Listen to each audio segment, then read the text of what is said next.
तो hello everyone, नमस्कार। स्वागत है आप सभी का आज के न्यू ब्लॉग में। अगर आप चैनल पर नए हैं तो प्लीज़ चैनल को ज़रूर सब्सक्राइब कीजिएगा। अभी बज चुके हैं सुबह के 5:30।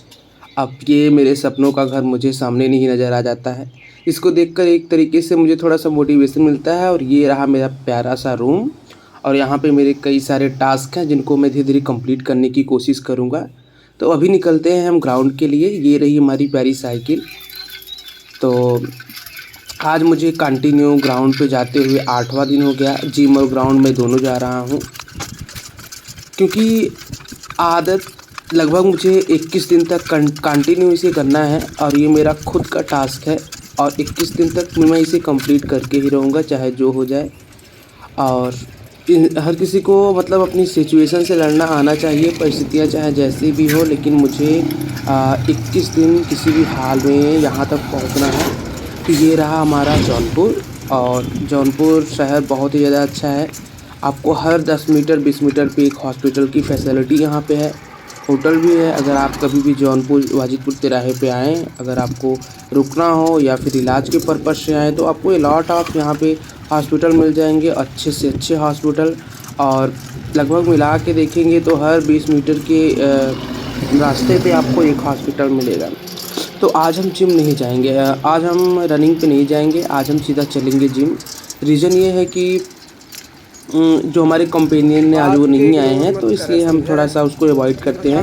और आज मुझे थोड़ा जल्दी जिम जाना है, और जिम से आकर अपनी स्टडी को कंप्लीट करना है।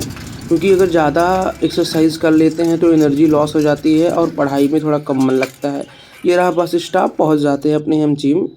और जिम आते ही फिर से वही अपना वार्म अप। अभी जो हमारा कोच है उसने मुझे बोला है कि कम से कम आपको 1 महीने तक बेसिक एक्सरसाइज ही करना होगा। 1 महीने के बाद ही कोई सप्लीमेंट आपको दे सकते हैं, और सप्लीमेंट खैर मुझे भी लेना ही नहीं है। और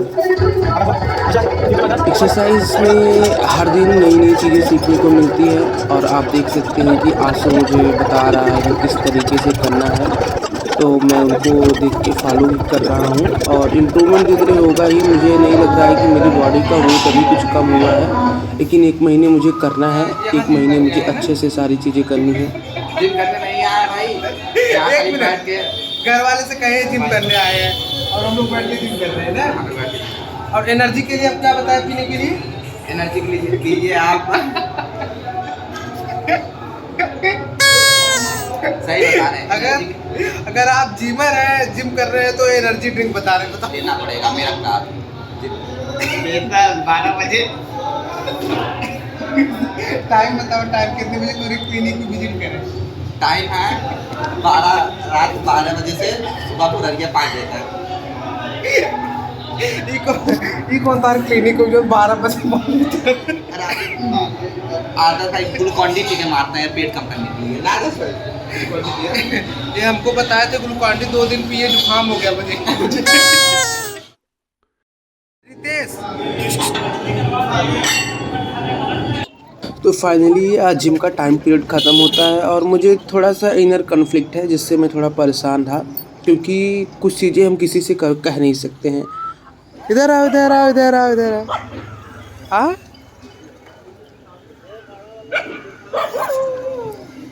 और कॉलेज वॉलेज नहीं आ रही हो, ना ही ग्राउंड पे आ रही हो। ये कौन है? नई दोस्त बना ली हो? थोड़ा उम्र में तुमसे छोटी। क्योंकि जो इनर कॉन्फ्लिक्ट होता है वो अपनी लड़ाई होती है, उसे खुद से ही लड़ना पड़ता है। इंसान को अपने विचारों से लड़ना पड़ता है। तो मेरे साथ भी अभी कुछ ऐसा ही चल रहा है, और मैं सलूशन ढूंढने की कोशिश कर रहा हूँ कि मैं क्या कर सकता हूँ उसके लिए, ताकि मैं रिलैक्स महसूस करूँ। तो अभी हम रूम पे पहुँच जाते हैं, थोड़ा सा ब्रेकफास्ट लेंगे, उसके बाद अपनी स्टडी आगे बढ़ाएंगे। तो 9 अभी हमने अपना MCQ रिवीजन कर लिया है। अब हम नेक्स्ट अपने NCC जिनमें हम राइफ़ल वेपन ट्रेनिंग के बारे में पढ़ रहे हैं, और हमने .22 राइफ़ल के बारे में पढ़ा, उसकी विशेषताएं जानी। ये राइफ़ल है क्या? 75% लकड़ी का बना होता है, 25% इसमें क्या होता है कि आयरन होता है। उसके बाद इसकी वेलोसिटी पढ़ी, मजल वेलोसिटी क्या होता है, इसका कैलिबर क्या होता है, फिर इसकी रेंज क्या है।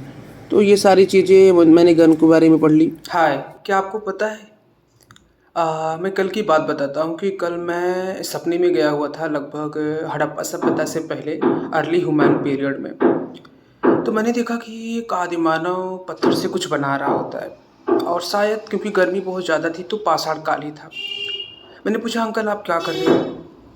तो वो बोलता है कि अरे यार अजातशत्रु का रथ मूसल बिगड़ गया है, बस उसी को रिपेयर कर रहा हूँ। तो मैं सोचने लगता हूँ यार ये वैदिक पीरियड का रथ मूसल और हड़प्पा सभ्यता में क्या कर रहा है। कोई बात नहीं, मैंने बोला अच्छा ठीक है आंटी कहाँ है बताओ। तो बोलता है कि आंटी पीछे झोपड़ी में कपड़े सिल रही है। तो मैं बोला गया आंटी के पास, हमने बोला aunty what are you doing? तो वो बोलती है कि I am stitching a cloth for our baby and husband and one piece for our boyfriend. तो मैंने बोला which type leaves are use to making this dress? तो वो बोलती है कि I use to banana and dhak tree. वास्तव में कपड़ा बहुत ही खूबसूरत था, लेकिन तब तक मैं झोपड़ी से निकल ही रहा था आदिमानव की खोपड़ी गर्म हो जाती है।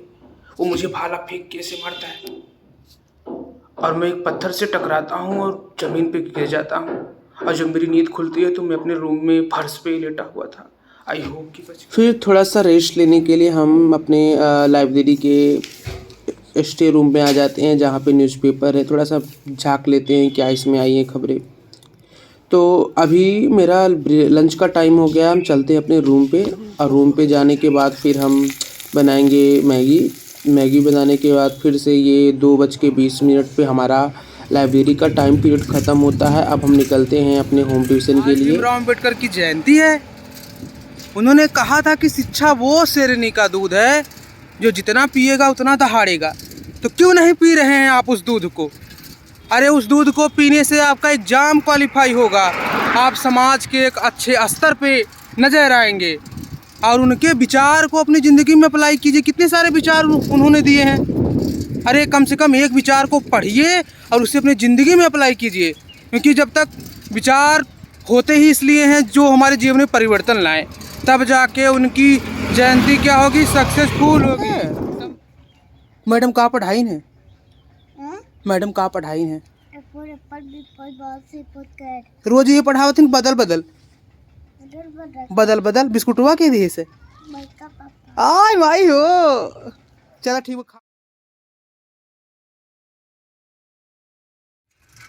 रूम से लगभग 5 किलोमीटर की दूरी पे पड़ता है ये रहा हमरूपुर, जहाँ पे मैं होम ट्यूशन पढ़ाने आता हूँ। रुको एक मिनट, है मार्केट में तो मैंने कभी इतना बड़ा साबुन देखा ही नहीं। फिर आप कहाँ से पा गई इतना बड़ा साबुन? मुझे तो लग रहा है 2-2.5 किलो का होगा। लाइबॉय एक बार खरीद लेंगे तो कई पीढ़ी यूज करेंगे। Thank you madam. इस बालकनी में बहुत ही ज़्यादा सुकून मिलता है। आने के बाद पहले मैं घूम के वो नेचर की सारी चीज़ों को देखने का प्रयास करता हूँ और तब तक रिफ्रेशमेंट आ जाता है भाई। ऐसे क्या देख रहे हैं? मैडम जी अपना बेटा मानती हैं तो खिलाए पिलाएंगे। तो आयुषी को आज हमें क्राफ्ट के बारे में बताना है और पर्यायवाची से रिलेटेड कुछ ऐसी चीज़ बनवानी है जिससे कि वो बार बार चीज़ों को रिकॉल करे और उससे हमेशा के लिए याद रहे। तो हमने तैयार किया एक छोटा सा अपना एक टेक्निक जिससे वो इसको थोड़ा इंटरटेनमेंट के साथ हमेशा याद करने की कोशिश करे वो। अब हम निकल चुके हैं अपने। अंधेरा होने ही वाला था, अचानक मेरी नज़र भिंडी के खेत में सालनी पे पड़ती है। सालनी बड़े प्यार से, मैं अपनी होम ट्यूशन को पढ़ा के निकलने ही वाला था, अचानक मेरी नज़र सालनी पे पड़ती है। मैंने देखा कि सालनी भिंडी के खेत में भिंडियों की निराई कर रही होती है। जैसे ही मेरी नज़र उस पर पड़ती है वो हैंड रेस करती है जैसे कि वो मुझसे कुछ कहना चाहती है, लेकिन तब तक उसका चाचा आवाज़ लगाने लगता है और बीच में हम दोनों की वार्तालाप रुक जाती है और आखिरकार मुझे निराशा हाथ लगती है और मैं वापस अपने मार्ग पे आगे बढ़ जाता हूँ। अगला दिन भी यही होता है। शालिनी कई दिन से हाथ उठाए जा रही थी लेकिन हम दोनों की बात नहीं हो पा रही थी। तो आज संविधान निर्माता दिवस है, तो आप देख सकते हैं कि यहाँ पे कुछ बच्चे भीमराव अम्बेडकर और गौतम बुद्ध के किरदार को निभा रहे हैं। झांकियाँ निकली हैं, अच्छा लग रहा था देख के। और मतलब बाबा जी ने समाज देश दुनिया के लिए काम किया, लेकिन देखते हैं कि समाज का एक ही वर्ग उनके आगे पीछे घूम रहा है, बाकी सारे वर्ग कोई फ़र्क नहीं पड़ता है। सोनिए जे तेरे नाल दगा मैं कमा सोनिए जे तेरे नाल दगा मैं कमा कि अल्लाह कर मैं मर जा।